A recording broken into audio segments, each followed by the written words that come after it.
Cake তৈরি করার ঝামেলা ছাড়াই মাত্র 10 মিনিটেই তৈরি করে নিতে পারবেন এই মজাদার তুলতুলে নরম মালাই কেকটি।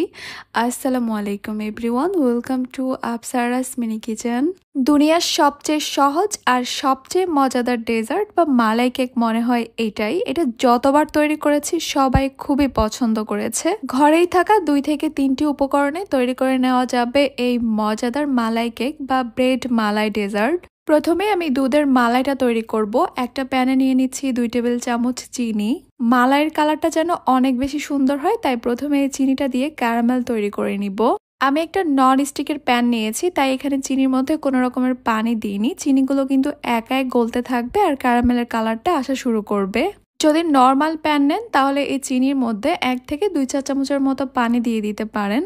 চুলার হিটটা হাই মিডিয়ামের মাঝামাঝি থাকবে আর ক্যারামেলের কালার আসার পর কিন্তু অনবরত নাড়তে থাকতে হবে পছন্দ মতো কালার আসা পর্যন্ত।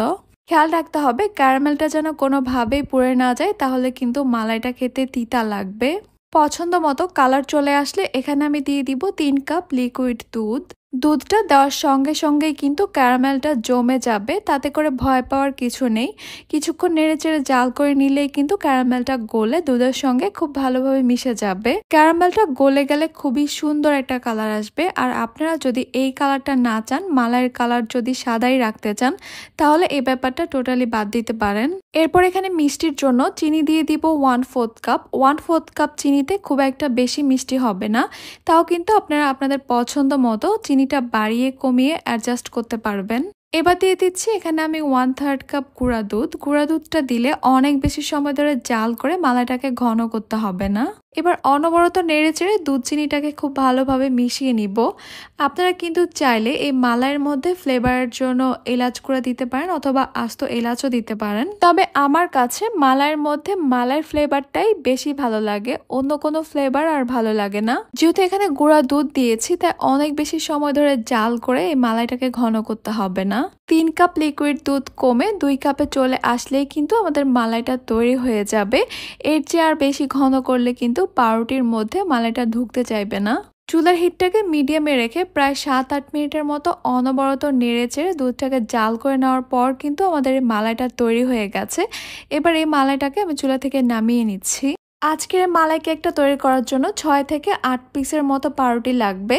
আমি এখানে কয়েকটা পাউরুটি স্লাইস নিয়েছি। এগুলো চারপাশ থেকে আমি ব্রাউন অংশটাকে কেটে বাদ দিয়ে দিব। সবগুলো পাউরুটির ব্রাউন অংশটা কেটে বাদ দিয়ে আমি এভাবে রেডি করে নিয়েছি। এবার একটা স্কোয়ার শেপ বোলের মধ্যে আমি পাউরুটিগুলোকে সেট করে নিচ্ছি। আপনারা চাইলে এখানে কেক মোল্ডও নিতে পারেন। আমি 3 পিস একসঙ্গে করে 2 পাশে মোট 6 পিস পাউরুটি নিয়েছি।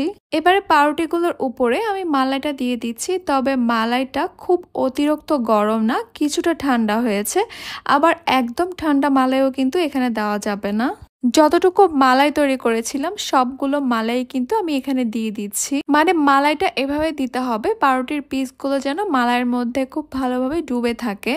মালাই কম হলে পাউরুটিগুলো কিন্তু তুলতুলে নরম হবে না, তাই মালাইটা একটু বেশি করে দিতে হবে। এই মালাই কেকটাকে দেখতে আরো বেশি সুন্দর আর লোভনীয় লাগার জন্য আমি উপরে ছড়িয়ে দিচ্ছি কিছু কাঠবাদাম আর পেস্তা বাদাম কুচি। আপনারা কিন্তু চাইলে এখানে আপনাদের পছন্দ মতো অন্য যে কোনো বাদাম বা ড্রাই ফ্রুটস দিয়ে সাজিয়ে নিতে পারেন।